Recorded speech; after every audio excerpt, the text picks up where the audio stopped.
Hola a todos. Estamos con Sandra Vilas.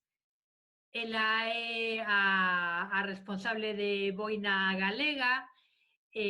Hola, Sandra, boas tardes. Hola, boa tarde, que tal? Hola, boa tarde. Grazas por estar con nós.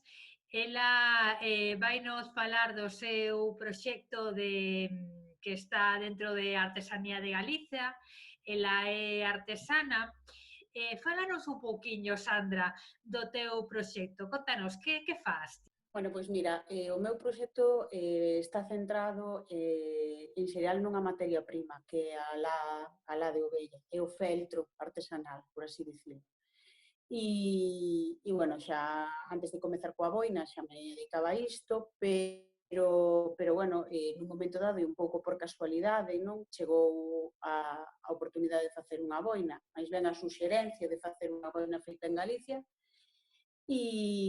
Bueno, e accedín e a partir de aí pois empezou a un pouco como sin querer e así veume dado, non? O feito de que a boina comezou a coller un pouco de, de protagonismo no meu traballo, porque non había boinas feitas en Galicia e entón, bueno, pois xa que tiña tanta demanda e que a xente lle interesaba, bueno, digamos que decidín darlle o meu toque persoal, non? E comezar a plasmar un pouco a miña creatividade e os meus deseños dentro do que era un complemento como podía ser a boina, que era tan clásico, non? Na nosa cultura galega, bueno, digamos que levala un pouco o meu terreo e sacala da imaxe típica da boina clásica. E, bueno, a partir de aí foron surdindo outra serie de traballos tamén vencellados sempre o que a nosa cultura, como foi pois tamén con feltro e con la facer pois uns paxariños, os paxariños típicos de por aquí de Galicia que podemos atopar en calquera dos nosos paseos, non? Entón van surdindo así pequenas cousas, todas sempre co mesmo nexo que digamos que a la e a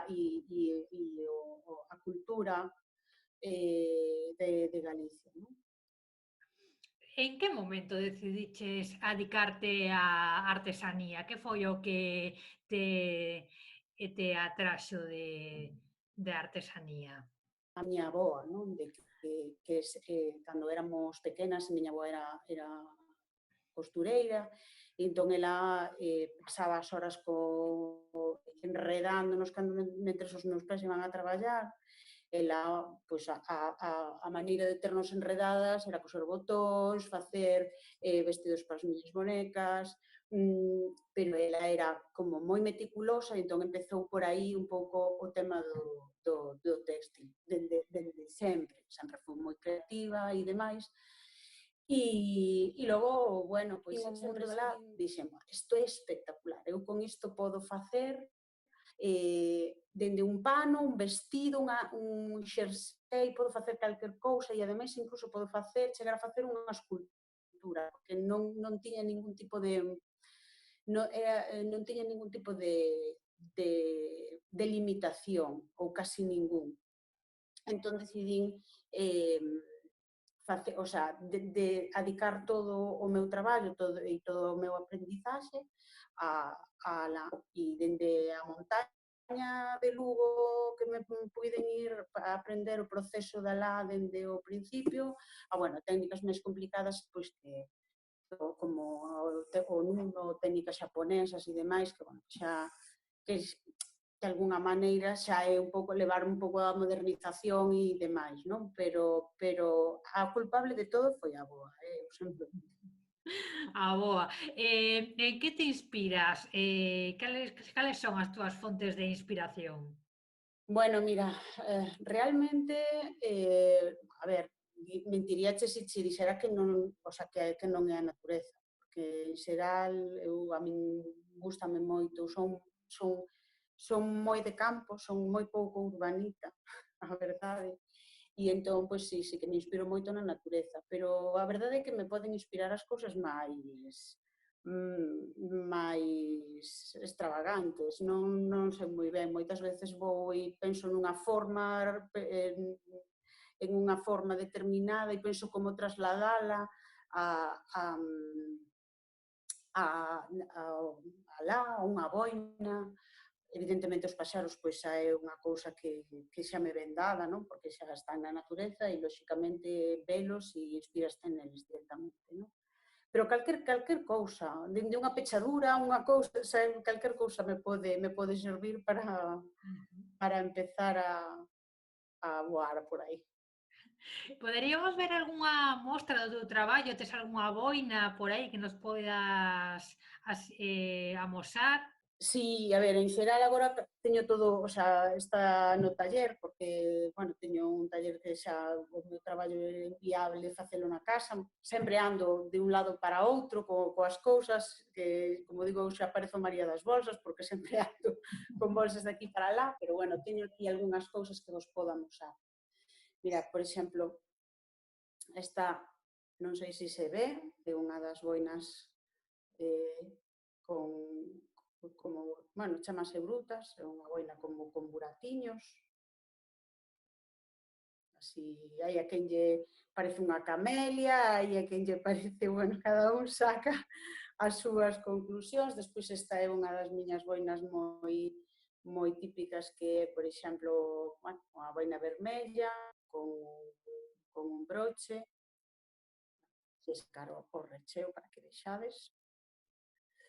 E logo esta foi un capricho que esta trouxena do taller para amosárvola, porque, bueno, esta foi un capricho que xa é así un pouco coñecida no meu mundillo, que é unha boina feita, que aquí saíme do que era o meu material, que é alá, e entón aquí, bueno, aquí xa se me foi moito, e quería facer unha boina con palla de San Cosmeiro. Entón, bueno, aquí teñolle que agradecer, que sempre aproveito, ás mulleres da Asociación Cultural de San Cosme de Antes, que foron as que me botaron todos os cables habidos e por haber, porque eu nunca traballara este material. Entón era unha cousa que eu tiña na miña cabeza, pero necesitaba trasladala aquí e, bueno, elas proporcionaronme a palla, estupendamente trenzada, e aparte os consellos que requería para levala a cabo. E ao final, bueno, pois foi unha boina que saleu en algunha publicación, algunha publicidade de Artesanía de Galicia e demais. E logo, bueno, pois quero vos amosar pois esta pega marza que que teño bueno, está todavía en proceso, ainda non está rematada, ni moitísimo menos, pero bueno, é un proceso dun dos meus paxariños. Esta é a primeira marza que fago, e entón vai así como moi a modo, porque tamén teño outras cousas, como son cousas que vou deixando as cousas novas, así as miñas historias como para o final, porque sempre primeiro van os encargos e hai que sacarlos adiante. E, bueno, máis ou menos é así unha pinceladiña de nada do meu traballo, porque normalmente todo o que entra sai e a veces non teño moito así de... Sí. E como levas agora todo o tema do confinamento, estás, o notas a hora de traballar, baixaronte os encargos, sigues traballando normal, como estás levando? Bueno, mira, a min colleume, a ver, eu son colleume nun bon momento de traballo, é dicir, eu xa tiña encargos previos e con fechas de entrega máis a longo plazo. Entón, a min, a ese nivel, o sea, en tema de pedidos, o sea, de baixarme o traballo, non me afectou. Agora mesmo non me afectou. Se non se estende moitísimo no tempo, non sería un problema para min, por sorte. A que se me afectoume a nivel productividade. É dicir, porque eu, pois, por volume de traballo, pois, bueno, teño xa algunhas persoas traballando comigo E entón, pois, isto pois implicou que algunha se teña que estar na casa porque lóxicamente que non poida desplazarse ao taller nun momento dado, porque xa dende o primeiro había xente que tiña parentes de risco, xente maior ou así, entón esa xente xa en ningún momento veu o taller. E logo, pois, un pouco como a distancia, non? As unhas coas outras intentando compaxinar o que era o traballo e, bueno, no momento no que houve o confinamento máis estricto, pois cada un na súa casa e nada máis, e no resto, pois, bueno, tratando de leválo o mellor posible, tratando de pasar as menos horas posibles no taller simplemente para ver como iba o traballo, para dirixir e demais, e logo cada unha na súa casa, cos nosos nenos, porque todas temos nenos, ou prácticamente todas, hai algunha excepción, entón, bueno, vamos capeando como podemos, como a sempre, porque este traballo permite conciliación. A ver, aquí ti tes unhos encargos e tes unhos tempos de entrega. Mentres eses tempos de entrega se cumplan, aquí dá igual que sexan podes pois, pasar un día que de día non traballas porque tes cousas cos nenos, ou tes un fillo enfermo, ou telo que levar a algún sitio, faste os teus propios horarios. Despois, as horas telas que votar, porque non vas a votar menos, pero bueno, eu non sei, casi non hai ningún día que eu non reconozco así moitos días que non traballara, non? Pero mellor pois un domingo, pois en vez de estar, non sei, facendo outra cousa, pois estás facendo facturas ou estás acabando un traballo ou, bueno, os autónomos somos así e somos un pouco para todo, non? Temos que facer 50.000 postos diferentes, entón, bueno, pois, bueno, pero como ninguén che día que hora ten que ser, con tal de que este para ese día e a esas horas, pois, bueno, pois vale, vou levando. Como ves o futuro tras a pandemia? Crees que o teu traballo cambiará? Seguirá igual? Como o ves ti?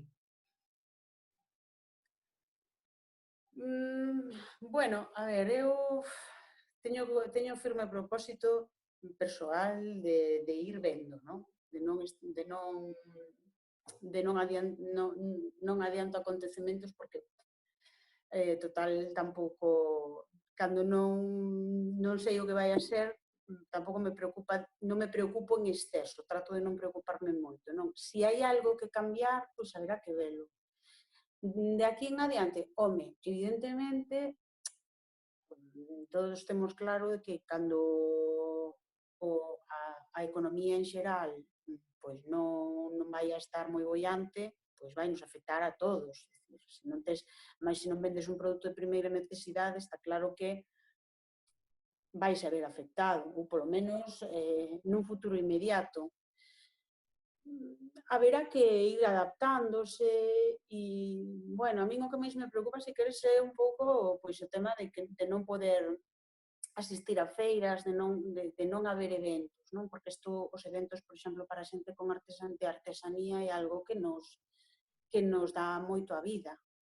E xa non só porque que poidas contactar con xente, que falas co cliente e recibes tamén un feedback directamente que iso é moi importante, porque sabes o que funciona, o que non funciona, estamos acostumbrados os artesáns moito tamén a estar dentro dos nosos fogares, dos nosos talleres, así como moi pechados e moi no noso mundillo, e entón, claro, salvo que ten tenda física, saímos pouco. E se non son nas feiras, ás veces, sabes, como estás un pouco que non sabes por onde van os tiros. Moitas veces tes un produto e diste, pois non funciona realmente. Ou si funciona, teño que tirar máis por aquí.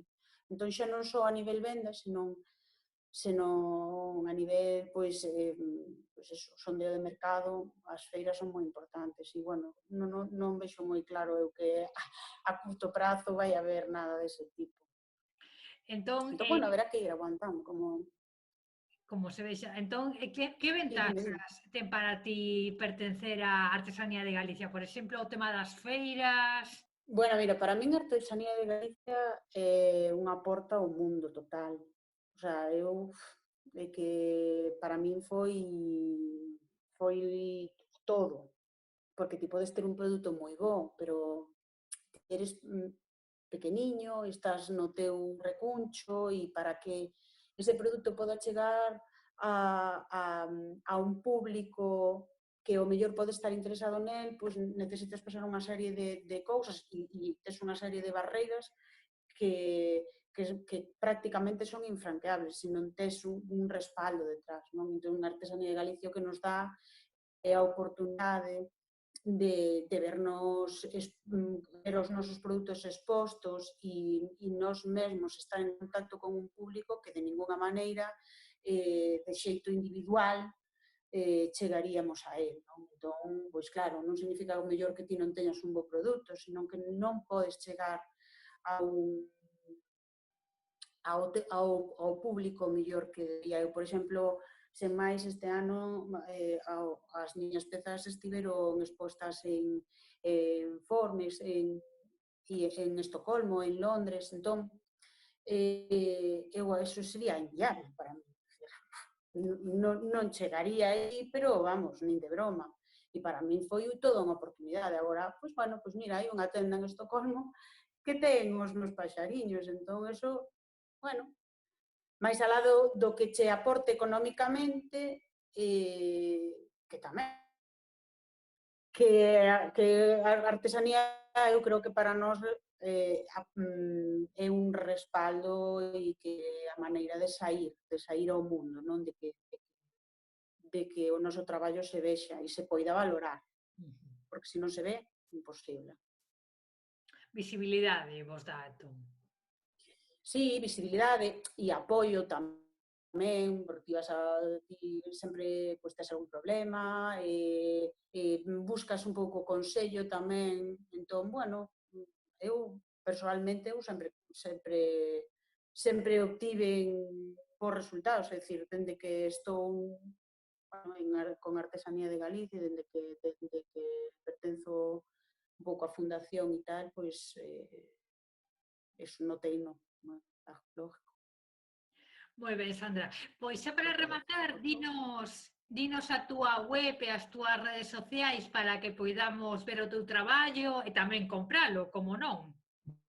Pois mira, as miñas redes sociales son Boina Galega, tanto en Instagram como en Facebook, Boina Galega de Sandra Vilas, e logo a páxina web está en construcción. E con todo isto se quedou así como se quedou todo como estancado e entón, pois, polo de agora tendes a tenda de Etsy que está directamente vencellada ás redes sociais e senón, pois, contactade comigo por calquera das redes sociais que normalmente traballo máis desa maneira, non? Porque moitas veces son cousas personalizadas e demais e bueno, directamente por aí. Moi ben, Sandra, pois nada, te buscaremos entón en Facebook e en Instagram. Moitas grazas por compartir este ratiño connosco nas entrevistas na cuarentena de Pincha. Nada, seguiremos o teu traballo, Sandra. Moitas grazas. Vale, igualmente, moitísimas grazas. Veña, Grazas, ata Sandra. loguiño. Grazas. Chao.